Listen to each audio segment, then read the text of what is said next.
Hi everyone. So this is going to be a quick video, I think.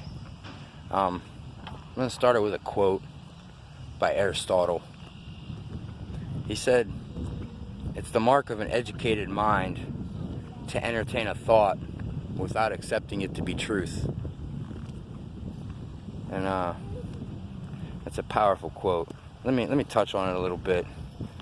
What he's talking about there is, throughout your lifetime, you're going to have so many different options to choose from.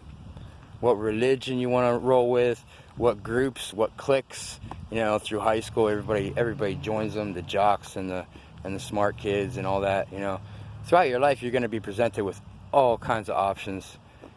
And why limit yourself to just one? Because there's so many different things out there to learn, and all you have to do is take some time. And only you can change your own mind. Like, you can't go to a new, like, you can't listen to people like me or others. You can't listen to us. It's up to you. It's up to the person. It's up to the individual to change their mind. So, like a guru or a spiritual teacher, they're not going to teach you anything that you don't already know. Because the only way you're going to reach spiritual enlightenment is on your own. That can't be given to anybody. So, and the only way you can attain it is by doing the inner work. And I can't stress that enough. But this is what Aristotle was talking about. Is, like, you can read this book, and it's a Harry Potter book. And you know, because you were told, and through, you know, the way it is, that it's a fiction.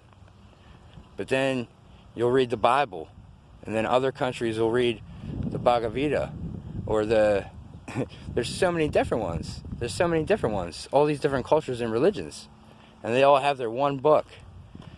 And it's funny, if they would just take the time to study each and every book, they would see that they all have the same story.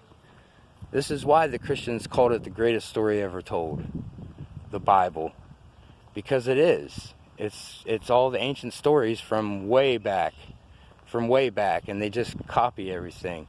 And it's good to keep that ancient information around to this day, but through the years and the translations and everything. And I don't know if all cultures' books have been tampered with like the Bible has, but the biggest religion on the planet by far is Christianity, and that was done on purpose. Everybody knows that. I mean, the Crusades, they went country to country slaughtering everybody who didn't want to believe in them or believe in Jesus or whatever.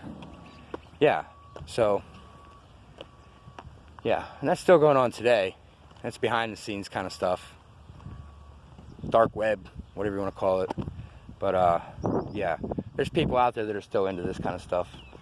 So, but you must have freedom of thought. It doesn't matter what religion you pick. If they're telling you what to do, then it ain't a religion for you. Because you should have freedom of your own thoughts. Make up your own mind. And ultimately, no matter what religion you go through, like, spiritually, they all lead to the same place.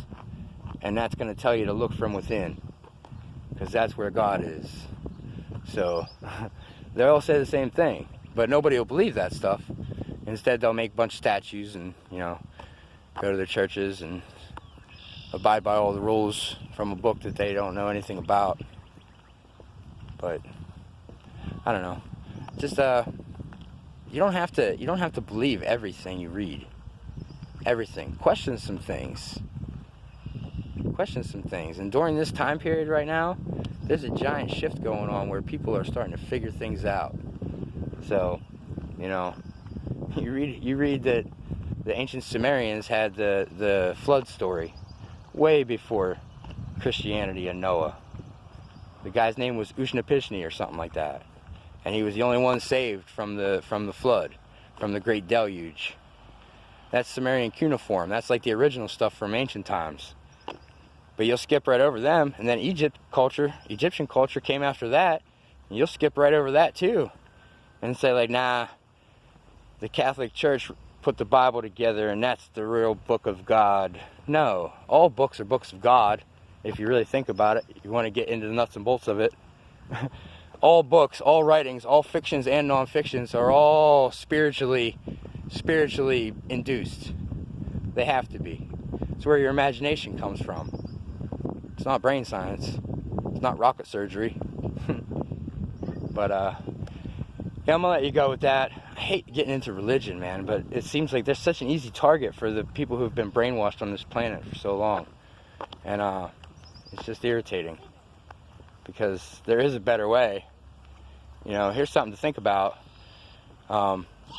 Jesus Christ has been the little g, or God, to these people for a very long time, 2,000 years about. And I don't know if you looked around at the current state of the world. It's not so good. It's not so good.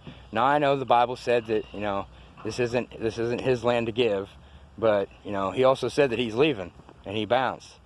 But if you get into other texts, the ancient, in the Gospel of Thomas, Jesus will talk about, some think it's peace and harmony that I brought.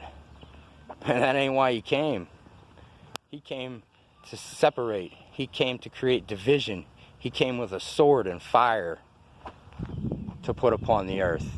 And it's all because this is a spiritual test, and he's the test master. He's the one that wrote the test, if he even existed. It's just books and writings, you know. Everything you believe comes from in here, everything. So whenever you figure that out, then you'll have all your answers. I know what these things are. I know what these entities are. All of them. I'm one of them too. Haha. So are you. So, I don't know. I'm going to wrap it up. Aristotle. It's a mind game. Alright, have a great day.